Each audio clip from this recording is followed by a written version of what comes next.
Assalamualaikum warahmatullahi wabarakatuh. Selamat datang kembali di rubrik Bapeda Corner. Nah, saat ini saya berada di kantor perusahaan daerah rumah potong hewan Kota Makassar. Tentunya di samping saya sudah ada narasumber kita. Beliau adalah Direktur Umum dari PD RPH Kota Makassar, Kakak Idris Ahmad. Langsung saja saya sapa. Halo Kak, Assalamualaikum. Halo. Nih, sebelum-sebelumnya kita udah sering bertemu dan saat ini kita mau membicarakan terkait dengan PD RPH Kota Makassar ya, Kak Idris ya. Saya panggilnya Kakak Idris saja Ya. Atau Kak Dirum nih. Kakak Idris ya. Biasa aja. Ya, Kak Idris mungkin sebagai awal perbincangan kita di episode kali ini mungkin bisa dijelaskan sedikit dulu terkait bagaimana susunan direksi di RPH itu sendiri dan ruang lingkupnya seperti apa. Kalau kita tahu kan rumah potong hewan. Kira-kira ruang lingkupnya dan wewenang atau perusahaan ini sendiri di Kota Makassar seperti apa proses kerjanya? Ya, baik. Jadi penting saya jelaskan dulu bahwa PD RPH ini sebenarnya adalah perusahaan yang sudah ada sejak 99. Baik. 1999. Namun ada fase di mana RPH ini vakum selama 2 tahun. Nah, baru diaktifkan kembali pada saat kepemimpinan Bapak Wali Kota Pak Dhani Pomanto pada tahun 2021. Kemudian 2022 dibentuklah direksi baru. Baik. Nah, waktu itu kita bertiga dengan direktur tapi sudah almarhum Bang Rul waktu itu. Nah, kemudian pasca beliau meninggal, belum ada lagi pengganti. Belum diisi lagi. Belum diisi lagi. Jadi kami cuma berdua, ada di Rops, kemudian saya di Room, kebetulan ditunjuk sebagai PLT Direktur Utama. Baik. Nah, ruang lingkup PD RPH sendiri adalah sesuai dengan Perda nomor 6, Perda Pendirian, Perda nomor 6 tahun 99, itu terkait jasa pemotongan hewan. Kan kita spesifikasinya RPH ruminansia. Jadi hewan besar seperti sapi, domba, kambing, tetapi khusus untuk kita saat ini masih di sapi. Nah, sapi beserta olahan. Jadi ada olahannya. Kita berbisnis daging sapi juga. Yang intinya adalah PD RPH memiliki kewenangan memantau stok ketersediaan daging sapi khususnya di Kota Makassar, dan kemudian juga bagaimana dia menjaga kestabilan harga. Baik, oke. Jadi ketersediaan kemudian memantau bagaimana harga daging sapi itu sendiri di pasaran mungkin ya. Baik. Saya langsung saja nih Kak, ada beberapa rumor yang kita dengar nih di pemerintah Kota Makassar maupun di Kota Makassar sendiri bahwa di jajaran perusahaan daerah milik Kota Makassar, RPH kalau kita rating dia agak-agak di bawah nih. Nah, tentu itu menjadi PR besar juga untuk kakak-kakak semuanya yang ada di jajaran direksinya. Kalau boleh tahu untuk saat ini apa strategi yang paling menurut Kak Idris sendiri yang sangat perlu dilakukan supaya sebagai bukti juga kepada mungkin wali kota bahwa eksistensi dari RPH ini tetap harus diperlihatkan gimana Kak? Jadi potensi besar PD RPH ini sebenarnya sangat menjanjikan kalau dia dikelola dengan baik. Baik. Karena kenapa? RPH adalah satu-satunya perusahaan milik pemerintah di Kota Makassar yang menyediakan kebutuhan daging sapi. Nah, meskipun ada yang lain, tetapi yang tentu kalau di RPH lebih terjamin karena ada proses yang berbagai macam proses lah, mulai dari pengecekan kesehatan, terus memastikan hewan-hewan ternak yang masuk di Kota Makassar itu legal gitu, dilengkapi dengan dokumen-dokumen dari sumbernya. Nah, kita bisa sebenarnya kan begini, baru-baru ini pemerintah kota membranding Kota Makassar sebagai Makassar Kota Makan Enak. Iya. Nah, kita ketahui bersama bahwa hampir 80% kuliner itu berbahan dasar daging. Baik. Nah, di situ mungkin peluang besarnya kita, karena dari data DP2 Dinas Peternakan dan Pertanian itu ternyata kebutuhan daging sapi di Kota Makassar itu mencapai 5.000-an lebih ton per tahunnya. Nah, ini potensi besarnya kita. Kalau kita bisa, kami sendiri di RPH menargetkan 2 ton saja per hari kita bisa pasarkan daging sapi, itu kami sudah bisa beromset 200 juta lebih. Itu dalam satu hari. Khusus untuk daging. Belum saja. Lagi produk-produk olahannya kita seperti yang terpajang di depan kita ini ada abon. Ya.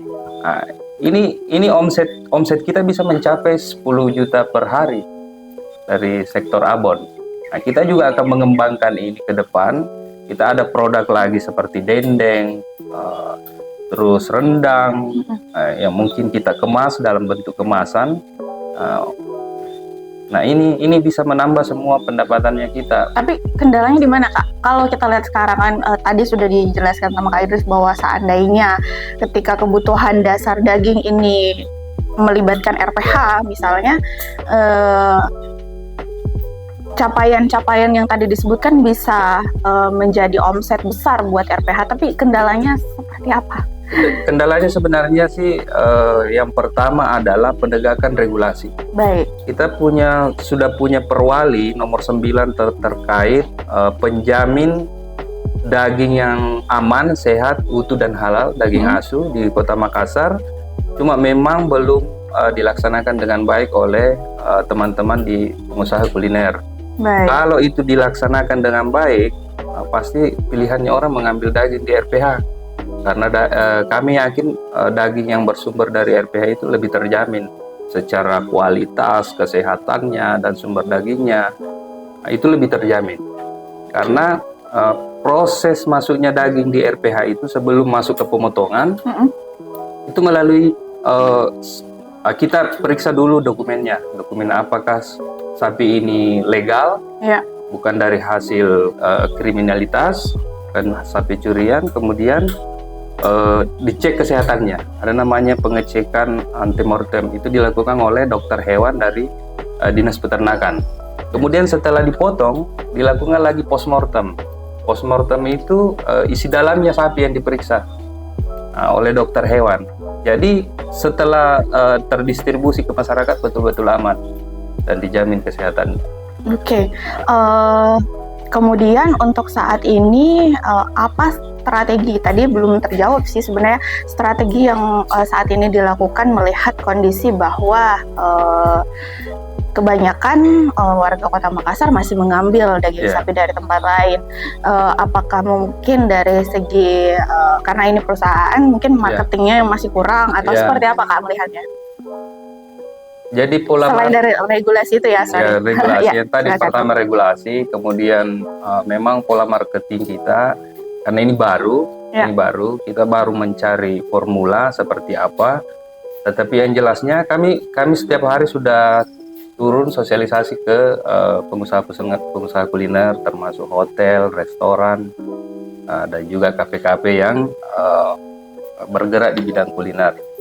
Nah, strategi kami sebenarnya yang pertama adalah, karena kami perusahaan pemerintah, tentu kita berusaha memberikan wujud bahwa RPH ini betul-betul bisa menjamin konsumen dalam konsumsi daging. Baik. Itu yang pertama. Yang kedua adalah kami punya strategi menghadirkan meat shop on the spot. Jadi kami punya program meat shop on the spot. Jadi kita punya pasar daging itu yang bisa kita keliling. Misalnya kita stay di kantor-kantor pemerintah mulai hari Selasa sampai Jumat. mulai dari kantor balai kota, kemudian minggu depannya kita di kantor kecamatan mana, dan ini juga sekaligus menjadi operasi pasarnya kita. Baik. Karena kalau tidak seperti itu, tentu orang agak susah untuk mendapatkan daging. Jadi strateginya kita dekatkan produk daging kita ke konsumen. Yang kedua adalah kan kita harganya cenderung flat. Jadi kalau misalnya ada tengkulak-tengkulak yang mau main itu agak susah, karena kita sudah dekatkan dagingnya, sumber daging kita juga sudah aman. Terus kuotanya insya Allah mencukupi lah untuk di Kota Makassar. Dan itu sudah terlaksana ya Kak? Artinya sudah dilakukan oleh RPH? Ya, sudah kita jalankan. Dan kita juga berkolaborasi dengan Dinas Pendapatan Daerah Kota Makassar. Baik, oke. Selain daripada memastikan ketersediaan dari daging sapi untuk di Kota Makassar sendiri, kita lihat ya di depan saya ini ada abon sapi nih. Saya sambil pegang satu dulu. Boleh. Ini yang diproduksi langsung oleh RPH. Kalau boleh tahu Kak, ini abon sapi dikemas menarik seperti ini sejak kapan nih Kak? Ketersediaannya sudah ada dan bagaimana akhirnya proses produksinya? Ini kita produksi sejak September 2022. Ya. September 2022, waktu itu masih awal-awal kita. Kan kami dilantik itu bulan 7. Ya. Bulan 7, September sudah jalan. Nah, ini kita pasarkan di lingkungan internal dulu. Kan kita tahu di ASN saja di pemerintah kota itu ada sekitar 10 ribuan lebih. Baik. Nah, kita pasarkan dulu di internal. Siapa yang memang betul-betul ingin mengambil abon kita berikan, dan kita kasih kompensasi. Ada diskon mungkin? Ada diskon, terus bisa ambil dulu, nanti habis gajian baru bayar. Iya. Selain di internal, kita juga sudah pasarkan di berbagai restoran, terus hotel-hotel untuk pajangan, dan kami juga berkolaborasi dengan Dinas Pariwisata. Karena kita jadikan abon sapi, abon Makassar ini sebagai oleh-oleh khas Makassar. Jadi tidak lengkap ke Makassar tanpa membawa oleh-oleh kembali abon ke ini ya harus wajib bawa pulang oleh-oleh abon sapi khas nih dari Kota Makassar. Nah, sebelum kita lanjut nih Kak, ada video yang kemudian bisa menunjukkan proses pembuatan abon sapi. Kita lihat sebentar dulu videonya terkait dengan proses pembuatan abon sapi.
itu tadi kita lihat proses pembuatan dari abon sapi milik dari PD RPH Kota Makassar.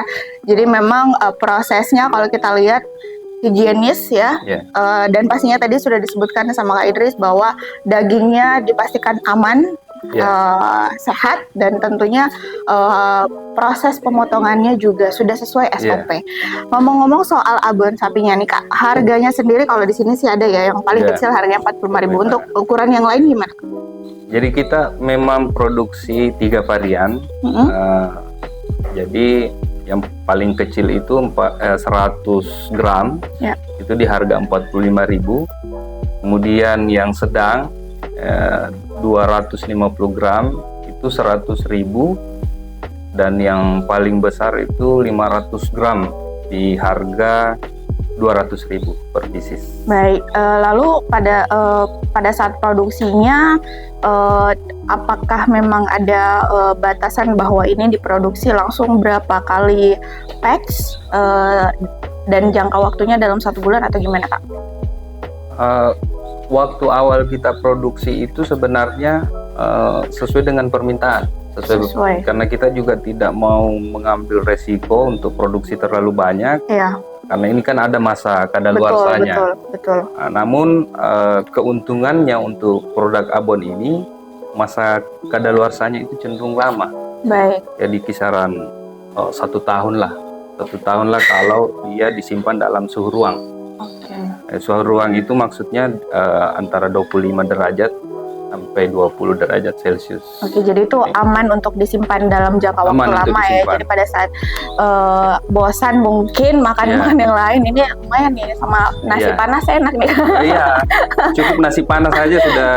Sudah enak dan praktis. Ini kan kenapa awalnya kami pasarkan di internal, khususnya ASN. ASN ini kan mobilitasnya tinggi. Betul. Ya, untuk memenuhi asupan nutrisi keluarganya itu memang harus dia siapkan abon. Kalau dia sudah buru-buru mau ke kantor, belum anaknya mau ke sekolah. Nah, kalau abon ini cukup nasi panas dicampur abon sudah enak ya. Dan sudah tercukupi nutrisi. Betul. Sudah ada protein hewaninya. Jadi sama nasi pun itu sudah cukup sebenarnya untuk dikonsumsi ya. Baik, kita tinggalkan dulu terkait masalah abon ini. Kita beberapa hari ke depan Kak, sudah akan, bagi umat muslim sudah akan melaksanakan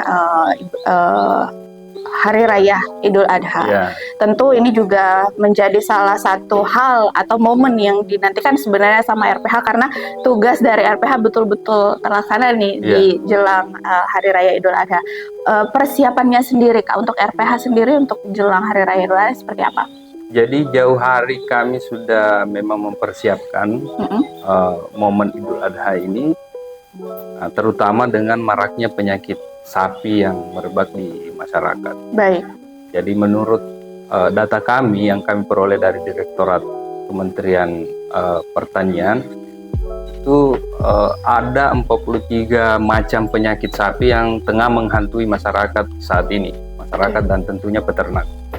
Nah, khusus di Sulsel ini kan baru-baru ini ada kasus di salah satu kabupaten di Sulsel itu, ditemukan 303 ekor sapi yang terjangkit virus apalagi jembrana. Nah, jadi memang masih ada tiga virus yang aktif menjangkiti sapi, khususnya di Sulawesi Selatan ini. Yang pertama itu tadi yang saya sebutkan, jembrana. Kemudian ada lagi LDS. LDS itu semacam cacar pada sapi dan menimbulkan kematian pada ternak. Kemudian yang ketiga tetap PMK masih ada, penyakit mulut dan kuku. Kemudian juga apalagi namanya satu, surah. Nah, surah ini yang biasanya mengakibatkan cacat pada mata. Nah, berbekal dari informasi itu, data yang kami peroleh itu, kami sudah mewanti-wanti dari awal. Makanya kami per hari ini juga tadi mengeluarkan imbauan kepada masyarakat bahwa jangan asal pilih sapi. Betul. Jadi pilihlah dari sumber yang betul-betul terpercaya, yang betul-betul melalui pengecekan kesehatan yang maksimal. Baik. Nah, untuk itu kami juga meminta bahwa kalau ingin mendapatkan sapi tersebut, ya kami di RPH sudah menyediakan sapi yang betul-betul layak untuk kebutuhan ibadah kurban. Karena setiap ekor sapi kami itu sudah dilengkapi dengan barcode. Jadi di barcode. Ya, jadi masyarakat kalau misalnya mau memilih sapi untuk kebutuhan ibadah kurbannya itu bisa langsung dicek riwayat kesehatannya di situ ada, sudah berapa kali vaksin juga ada. Dan untuk tahap awal ini kami sudah insya Allah mendatangkan sapi 150 ekor nanti pada tanggal 5 ini dari estimasi 700 ekor yang kami siapkan untuk memenuhi kuota kebutuhan kurban. Ya. Oke, jadi sudah sangat siap untuk menyambut Hari Idul Adha ya Kak. Ini sudah ada juga di sini harga untuk pre-order hewan kurbannya dari mulai harga 12 juta ya Kak yang paling murah, kemudian dari sampai dengan 21.500 rupiah itu ternyata dari berat dagingnya. Berat dagingnya. Oke. Kalau untuk prosedur ketika masyarakat ingin membeli mungkin daging sapi atau memutuskan untuk memilih hewan kurban di RPH sendiri seperti apa Kak? Jadi ada beberapa prosedur yang kami tawarkan. Yang pertama adalah masyarakat bisa langsung datang sendiri menunjuk calon sapi yang akan dibeli. Oke, iya. Nah, yang kedua juga bisa mempercayakan kepada petugas kami, tinggal menyebutkan berapa beratnya, mau diantarkan kemana, atau di RPH juga kita selenggarakan pemotongannya. Jadi kan ada masyarakat biasa yang meminta jasa RPH untuk menyelenggarakan pemotongan kurbannya, kemudian terus di-packingkan apa dan segala macam. Oke, jadi beres lah. Ya, terima beres. Ini sudah dijelaskan, ini ada selembar flyer yang udah kita pegang di sini cara untuk pre-order hewan kurbannya. Kemudian di sini juga sudah ada skema bagaimana ketika masyarakat mau membeli dan tentunya juga sudah lengkap dengan harga daging sapi yang dan tanggal 5 sudah bisa dilihat sapinya. Bisa dilihat langsung. Baik, sudah ada ya Kak, tinggal pilih yang mananya nanti disesuaikan dengan berat daging sapinya. Baik, terakhir Kak, mungkin ada beberapa hal yang mungkin dari pihak RPH sendiri ingin sampaikan kepada masyarakat Kota Makassar agar supaya sama-sama gitu RPH juga terbantu dengan adanya masyarakat, kemudian masyarakat juga dijamin dengan daging sapi yang aman. Jadi harapan kami kepada masyarakat untuk tidak main-main soal memilih sapi kurban nanti pada saat Idul Adha. Karena yang pertama tadi sudah dijelaskan bahwa penyakit sapi itu masih menghantui masyarakat. Baik. Sementara kami juga sebagai merupakan wujud kontribusi kami di PDRP sebagai perusahaan pemerintah tentu harus memberi jaminan, memberi jaminan keamanan. Nah, yang kedua adalah ini kan persoalan ibadah kurban. Nah, pemilihan sapi itu sendiri tentu ada syarat sah dan rukunnya. Betul. Yang pertama tadi tidak boleh berpenyakit, yang kedua tidak bisa cacat. Nah, karena beberapa penyakit sapi ini mengakibatkan cacat pada sapi. Ada yang terjadi pada mulut, ada yang terjadi pada mata, ada yang pada kuku dan kulit juga. Ya, mungkin juga di tubuhnya yang kita tidak bisa lihat secara fisik. Dan ini juga sebenarnya kita ingin sampaikan ke masyarakat, jangan sampai kesalahan kita dalam memilih sapi itu mengakibatkan kerugian yang lebih besar. Betul. Kerugian yang lebih besar. Artinya bisa saja sebelum hajatan kita untuk beribadah kurban itu terlaksana, sapinya keburu mati. Karena penyakit. Mungkin seperti itu. Ya, baik. Jadi untuk masyarakat ini sudah dihimbau langsung oleh dari RPH Kota Makassar bahwa untuk menjamin bahwa ketika kita akan melaksanakan Idul Adha ya. Ini RPH menjadi salah satu-satunya sebenarnya ya yang bisa menjamin bahwa hewan kurban ini aman dan juga sudah sesuai dengan syariat gitu ya. Dan pastinya untuk masyarakat Kota Makassar kita juga bantu untuk menawarkan abon sapinya ketika masyarakat Kota Makassar ada yang mau mencoba mencicipi abon sapinya, bisa langsung order. Mungkin ada Instagram atau order ininya Kak, kontak personnya? Instagramnya kita PDRPH Makassar, kemudian juga di situs-situs penjualan online kita ada. Oke, sudah tersedia ternyata di situs penjualan online. Jadi bisa di stok karena ternyata abon sapinya tahan lama. Yang penting disimpan di tempat yang aman dan suhu ruangnya sudah sesuai. Jadi ini enak nih sama nasi panas ya Kak. Oke, terima kasih banyak Kak Iris untuk kesempatannya. Hari ini kita berbicara mengenai rumah potong hewan sebagai salah satu perusahaan daerah milik Kota Makassar. Nantikan episode-episode berikutnya di rubrik Bapeda Corner. Saya Elsa pamit. Wassalamualaikum warahmatullahi wabarakatuh. Waalaikumsalam warahmatullahi wabarakatuh.